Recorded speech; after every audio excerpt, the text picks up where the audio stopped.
बिस्मिल्लाहिर्रहमानिर्रहीम। मुअज़्ज़िज़ नाज़रीन, अस्सलामु अलैकुम। आज की वीडियो में हम आपको बताएंगे कि किन चीज़ों से सदका देना चाहिए, और अगर आप इतनी गुंजाइश नहीं रखते कि लोगों की मालो दौलत से मदद करें तो आप किस तरह सदका अदा कर सकते हैं। मुअज़्ज़िज़ नाज़रीन, सदका हकीकी और हकूकी अफराद की तरफ से तोहफा है जो मुहताज अफराद को दिया जाता है, और ये कि किन चीज़ों से सदका दिया जाए इस बारे में कुरान की आयात और रिवायात में यूँ आया है कि तय्यबात में से सदका दें, यानी पाक और हलाल माल जिसे इंसान ने हलाल तरीके से हासिल किया हो उससे सदका दे, और कोशिश करें कि घटिया और पस्त माल को सदके के लिए इस्तेमाल ना करें। मुअज़्ज़िज़ नाज़रीन, सदका नकद रकम से भी दिया जा सकता है, और अगर आपके पास इतनी रकम नहीं है कि आप किसी जरूरतमंद की मदद कर सकें तो आप परेशान ना हों, क्योंकि सदका के और भी बहुत तरीके हैं। अगर आपके पास पैसे नहीं हैं तो आप किसी मोहताज या ज़रूरतमंद की खिदमत करके भी सदका का सवाब हासिल कर सकते हैं। इसके अलावा आप अपनी इस्तेमाल शुदा या गैर इस्तेमाल शुदा चीज़ें, कपड़े,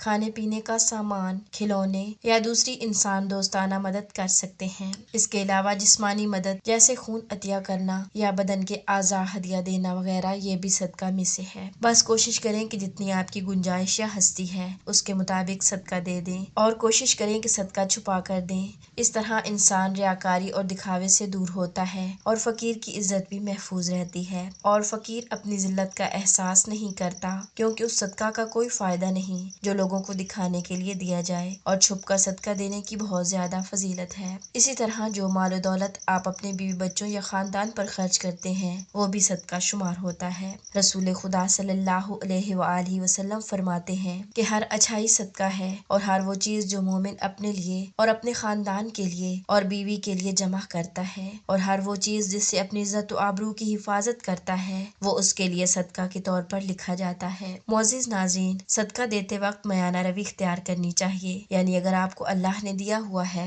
तो आप कंजूसी ना करें और खुले दिल से सदका दें, लेकिन इतना सदका देना कि जिसके बाद आप खुद मुश्किलात में पड़ जाएं, तो ऐसा करना मुनासिब नहीं है। हमेशा मयाना रवि का ख्याल रखें। सदका की मिकदार खुद उस शख्स के मुताबिक है, हत्ता के बाज़ रिवायात में एक चुल्लू पानी भी सदका के उन्वान से बयान हुआ है। सदका देने से खुदा की रज़ात हासिल होती है। मुअज़्ज़िज़ नाज़रीन, अगर आप सदका देने वाले हैं, चाहे वो सदका किसी भी तरह का हो, तो अल्लाह का शुक्र अदा करें कि अल्लाह ताला ने आपको देने वाला बनाया है, ना कि लेने वाला, और अल्लाह से दुआ करें कि अल्लाह ताला हम सबको अपने सिवा किसी का मोहताज ना करे। आमीन सुम्मा आमीन।